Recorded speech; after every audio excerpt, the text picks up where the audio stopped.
Kali ini fokus kita nak lihat kepada strategi pemain industri pelancongan dalam negara kita, dan pastinya untuk bercakap mengenai isu ini saya bersama dengan Presiden Majlis Pelancongan Malaysia, Encik Uzaidi Udanis bersama dengan saya. Terima kasih Encik Uzaidi kerana sudi bersama dengan kami di Awal Pagi pada hari ini untuk kita berkongsi sedikit mengenai pembukaan pintu sepadan negara 1 April ini.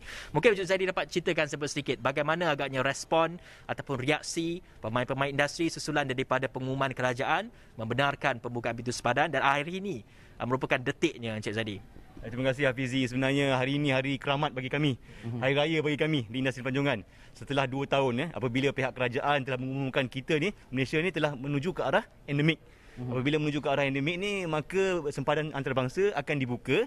Maka itulah kita boleh menerima pelancong-pelancong dari antarabangsa. Inilah detik yang kita nanti-nantikan sejak 2 tahun, di mana kita telah dijanjikan pada Tahun Melawat Malaysia, kempen Tahun Malaysia, tapi apakan daya, ini sejarah telah berlaku, dan inilah hari yang pertama, hari yang saya rasa hari yang bersejarah lah bagi kami, dan kami merasakan peluang untuk bukan hanya untuk industri pelancongan saja, tetapi untuk semua rakyat Malaysia memberi perkhidmatan yang terbaik, melayan pelanggan-pelanggan ataupun pelancong-pelancong kita yang terbaik, supaya pelanggan-pelanggan itu ataupun pelancong itu akan datang setiap tahun. Jangan kita hanya setahun seumur hidup, tapi setiap tahun. Itulah harapan kami, dan kami semua bersedia, insya-Allah. Hafizi. Okay. Dan Encik Zadi, dalam masa yang sama juga kita ingin melihat kepada Pelan Strategik dan Pemasaran 2022-2026 Tourism Malaysia yang baru dilancarkan oleh Yang Berhormat Menteri Datuk Seri Nancy Shukri baru-baru ini saja. Ada 6 teras, saya bacakan 6 teras itu: galakkan pelancongan domestik, jalin perkongsian pintar, tingkat promosi pelancongan dalam dan juga luar negara dalam talian, optimumkan komunikasi strategik. Dalam masa yang sama juga laksanakan gelembung perjalanan dan juga transformasi strategik. Bagaimana pelan 2022-2026 ini dapat memulihkan semula, sekurang-kurangnya kita dapat kembali kepada pra-pandemik, yang mana kalau kita ingat 86.12 bilion ringgit pendapatan untuk industri pelancongan, 26 juta pelancong datang ke dalam negara kita ini. Bagaimana kita lihat pelan ini menuju ke arah itu? Yalah Hafizi, sebenarnya industri pelancongan ni industri utama, bukan industri sampingan, bukan industri hiliran, tetapi industri utama bagi negara kita. Ia menyumbangkan lebih kurang penyumbang ketiga besar untuk GDP negara kita. Jadi maka kita harus bertahankan industri pelancongan ni sebagai sumber pendapatan negara yang ketiga. Jadi maka itu kita perlukan pemulihan. Dalam plan 5 tahun ini, yang di mana yang telah dilancarkan oleh Menteri baru-baru ni, yang saya nampak kan, ia sebagainya plan pemulihan dan juga peralihan, di mana kita perlukan tengok walaupun kita sekarang ni sempadan antarabangsa dibuka, jadi teras pertama tu domestik. Kita harus tekankan domestik, jangan kita tinggalkan domestik, sebab domestik itu akan jadi sebagai nyawa kita, dan yang lain itu sebagai luxury Jadi nyawa kita ni kita harus jaga dengan adanya produk pelancongan yang baru, dengan pengalaman yang baru, sebab pelancong sekarang memerlukan pengalaman yang baru. Jadi mereka apa pengalaman? Sebenarnya Malaysia ni banyak pengalaman. Kita mempunyai lebih kurang 6,000 herba di hutan yang mana kita belum lagi komersial kan. Kita tahu tongkat ali, Pakcik Halimah, itu saja kita tahu kan. Tapi banyak lagi. Jadi ini adalah antaranya kita perlu gunakan herba-herba ni sebelum negara lain menggunakan herba-herba ni. Itu antaranya. Dan juga kita tahu banyak juga produk-produk seperti pelancongan di tempat-tempat pelancongan di Lenggung, di Merapoh, di kawasan-kawasan rural kampung-kampungan, yang mana kita patut tekankan. Dan semalam Yang Amat Berhormat Menteri Besar Pahang telah melancarkan satu segmen yang baru, Langit Gelap. Ya, saya dah tengok tu. Ketika mana Langit gelap. Betul-betul saya dah tengok tu. Dia macam pergi ke kawasan yang memang gelap, yang tak ada sinaran lampu buatan ni. Itu yang akan dipromosikan. Ya, sebenarnya Pahang ni sebenarnya tidak dicemari oleh dipanggil pencemaran langit, lampu.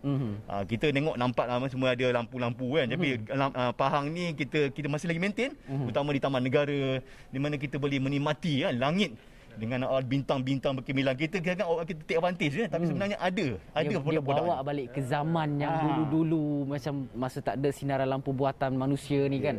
Kita boleh nampak bintang tu dengan terang. Itu yang akan dipromosikan nanti. Itu yang membuat kita berjalan. Itu salah satu produk yang akan dipromosikan nanti. Cumanya kalau kita lihat setelah pintu sepadan ini dibuka, kita tahu sektor pelancongan dalam negara kita ni banyak segmen-segmennya. Ada eko pelancongan, agro pelancongan, malah ada juga pelancongan perubatan. Dan difahamkan kalau pintu sepadan ini dah buka ni, mungkin bagi Majlis Pelancongan sendiri mungkin ada sasarannya sendiri. Segmen-segmen manakah yang akan mendapat perhatian lebih daripada pelancong-pelancong di luar negara ini semua? Jadi industri pelancongan Hafizi ialah industri yang besar mengikut SME Corp lebih kurang 640,000 syarikat telah menceburi diri secara langsung ataupun tidak langsung di industri pelancongan. Jadi besar. Dia bukan hanya travel agent, bukannya hanya hotel, bukan hanya tour guide, tetapi besar. Jadi ini yang kita dari bagi pihak Malaysia Tourism Council kita lihat semua the holistic, the whole ecosystem, di mana saya rasa perlu kita tengok bukan saja hanya leisure, tetapi juga dengan niche market. Kita memang sangat bertuah lah kerana mempunyai banyak produk dan ekoturism antaranya. Ramai pelancong-pelancong ni sekarang ni bukannya nak pergi tengok langit, tengok bangunan tinggi, tengok shopping, bukan itu saja, tapi dia memerlukan pengalaman. Jadi saya rasa saya haraplah setiap industri atau penggiat industri, terutama ejen pelancongan, promote produk-produk begini. Jangan kita promote luar negara. Jangan kita promote rakyat Malaysia kita pergi luar negara, tapi promote rakyat Malaysia datang melancong ke dalam negara dan juga cuba mencari pelancong-pelancong antarabangsa datang ke Malaysia. Promote eco pelancongan ni yang buatkan Malaysia akan dikenali dan juga diingati oleh pelancong luar negara. Walaupun tutup 2 tahun, mereka akan ingat momen-momen yang ada dekat Malaysia. Tapi Encik Zadi, kita juga ingin melihat kepada aspek keselamatan lah. Benda ni memang penting lah untuk kita praktikkan. Buka tutup sebelum ini, perniagaan dan sebagainya. Semuanya faktor disebabkan oleh jangkitan COVID-19. Bagaimana kita nak tengok aspek keselamatan ni perlu dilihat dengan ataupun diletakkan keutamaan yang paling tinggi. Kerana buka tutup kita dah tak mahu, kita nak bergerak ke depan, kita nak terus jalani pemulihan dan kita nak terus cipta peluang pekerjaan, tingkatkan balik pendapatan pelancongan.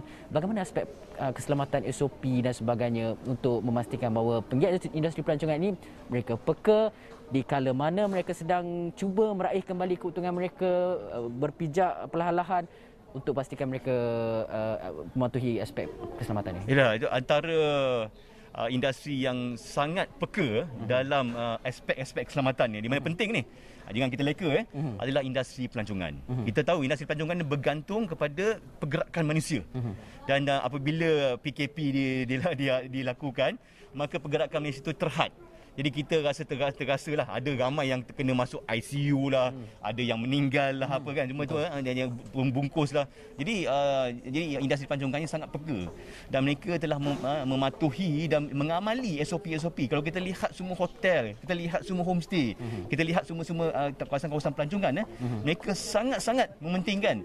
Jadi inilah aspek pelancongan yang kita lihat. Pelancong nak tahu sama ada mereka ni selamat apabila melancong ke negara-negara tertentu dan kita bersyukurlah kerana kerajaan Malaysia ni sangat peka dalam aspek-aspek ini, terutama sekali dengan vaksin. Rakyat Malaysia ni antara yang tertinggi rakyat tertinggi yang mempunyai menerima vaksin dengan booster sekali berbanding dengan negara-negara maju pun. Jadi ini adalah satu aspek point plus yang kita boleh menarik lebih ramai lagi pelancong. Dan cumanya kalau kita nak bercakap mengenai pembukaan pintu sepadan ni sekali lagi, setelah pintu sepadan pun dibuka, kita tahu 2 tahun para peniaga ataupun pengusaha pemain industri mungkin ada yang telah pun tutup kedai, gulung tikar dan sebagainya.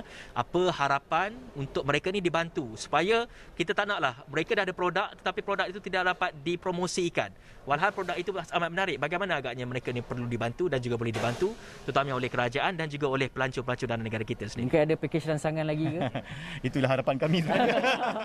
Sebenarnya industri pelancongan ni industri yang sangat dipanggil low hanging fruit lah. Tidak perlu ada investment, tidak perlu ada infrastruktur. Pihak kerajaan tidak perlu belanja banyak-banyak lah untuk infrastruktur begini. Jadi pelancong enjoy dengan apa yang ada sekarang ni. Jadi tapi yang penting sekali penggiat industri dah lama sakit. Yang tadi saya kata ada yang masuk ICU, ada yang apa kan. Jadi pesakit-pesakit ni selalunya bila ubat, bila dah sembuh sikit, sekarang ni ramai yang sembuh dia perlukan vitamin, suplemen ada yang vitamin M, terutama yang vitamin M tu penting Jadi ini antara yang kuatkan badan. Itulah antara vitamin yang perlu kan.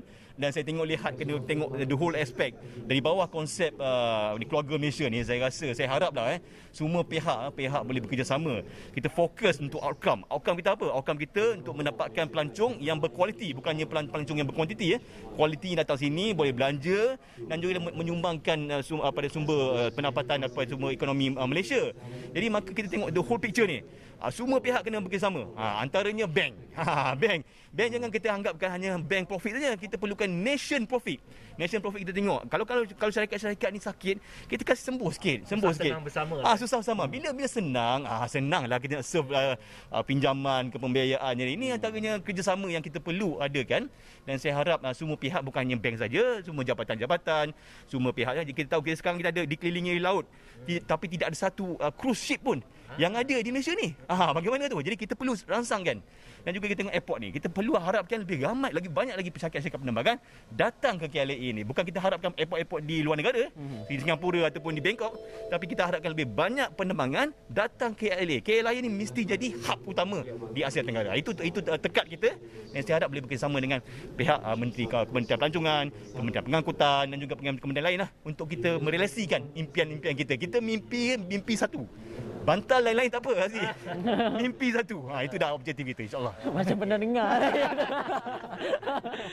Okey, besar harapan daripada Encik Uzaidi Udanis merupakan Presiden Majlis Pelancongan Malaysia. Sebentar tadi kita dah bincangkan sedikit strategi-strateginya dan bagaimana sebenarnya peranan yang amat penting sekali oleh semua pihak termasuk pihak swasta, kerajaan dan juga rakyat Malaysia ni sendiri, terutama untuk kita sokong dan juga untuk kita pastikan kita ni dapat melancong dalam negara kita supportlah mereka setelah mereka ni 2 tahun mungkin dilihat ataupun sektor pelancongan ini dilihat agak merudum di situ, Hafizi. Ya, dan dalam masa yang sama juga kita dah nak 1 April dah selesai. Ini momen hari yang bersejarah untuk industri pelancongan, untuk rakyat Malaysia sendiri. SOP dilonggarkan daripada 181 hingga ada 1 SOP saja dengan 9 garis panduan. Jadi ia taklah dikuatkuasakan dengan orang kata tegas dan sebagainya, tapi ia jadi garis panduan, amalan yang dah biasa kita lakukan untuk sama-sama kita hidup dan juga bergerak ke arah endemik COVID-19. Dan kita mungkin sempadan negara dah buka, Hafizi. Mungkin lepas ni kita nak pergi ke negara lain, kita kena juga tengok SOP-SOP negara lain tu macam mana. Berbeza setiap negara dibuka. Kita masih lagi dah hapus kuarantin, tapi tiada orang kata PCR semua tu masih lagi ada. Mungkin ada negara yang tak lagi, mungkin kita boleh tengok perkara itu juga.